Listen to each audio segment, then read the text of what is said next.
Dah rugi banyak masa saya tak dan tengok anak saya. Selama 8 tahun saya bekerja dengan Madat, saya tak pernah ambil MC. Tu yang macam saya rasa saya dah abaikan banyak lah. Ni kan, saya mungkin ni dah ruang yang Allah nak bagi. Saya tak pernah rasa Ramadan selapang ini kan. Lalunya memang kalut dalam alik dan sebagainya. Dalam alik KL hari. Tapi kali ni boleh baca Quran, boleh semayang setiap malam macam ni. Ya Allah, nikmat sebenarnya kan? Jadi sebenarnya ada hikmah Allah bagi ni. Saya menghadapi siasatan dengan sangat baik. Pihak SPRM pun elok, alhamdulillah. Tak ada menganiaya pun nah. Jadi spekulasi yang dibuat tu sabar sana nah. Tunggulah siasatan Tan Sri pun dah umur 3 minggu je. Kejap je insya-Allah. Nah, gila dekat 10k bagi ruang.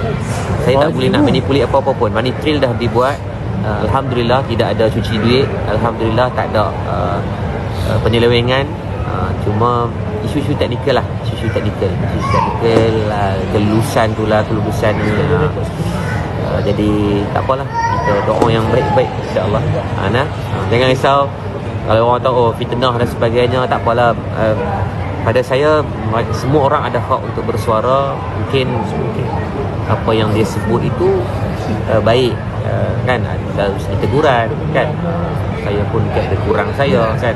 Saya tak sempurna pun kan. Jadi insya-Allah bagi ruang dan peluang kepada pentadbiran yang baru ni. Saya menyokong sepenuhnya di belakang mereka walaupun tidak ada autoriti. 10k dan insya-Allah lah doa lah. So perjalanan siasatan dalam keadaan yang bagus, yang baik. Tak ada lah benda-benda yang pelik-pelik berlaku. So terima kasih pada semua. Nanti sampai masa kita akan bercakap. Kita akan buat lah. Jemput datang Madat, alhamdulillah kita ada bazar, boleh support. Sekolah berjalan macam biasa, cuma kita cuba downsizing lah. Sebabkan akaun dibekukan dalam fasa siasatan. Buat rambut ditambah lagi sekarang. Buat rambut pun alhamdulillah berjalan. Pulau Tim sukarelawan lah banyak yang datang membantu kan. Secara officialnya kemarin staff dah semua dah resign. Kita akaun dibekukan, so kita tak boleh nak buat apa-apa juga.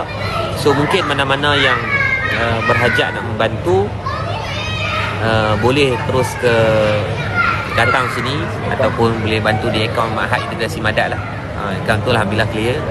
Dan doalah kita pun sedang berusaha untuk memastikan kita mohon kepada pihak AMLA untuk at least melepaskan akaun yayasan lah. At least raja-raja operasi di Madat boleh terus berjalan. Tak apa yang nak kata macam-macam tu, saya tak marah pun tuan-tuan. Tak apalah tuan-tuan kata apa pun, kita tunggu daripada pihak SPRM keluarkan statement rasmi mereka lah kan, berkaitan siasatan yang dibuat.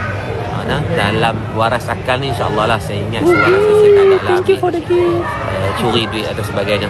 InsyaAllah. So itu dulu insyaAllah. Terima kasih semua yang support. Boleh datang ke Madat untuk terus, sebab Madat bukan hak yang ke Isra.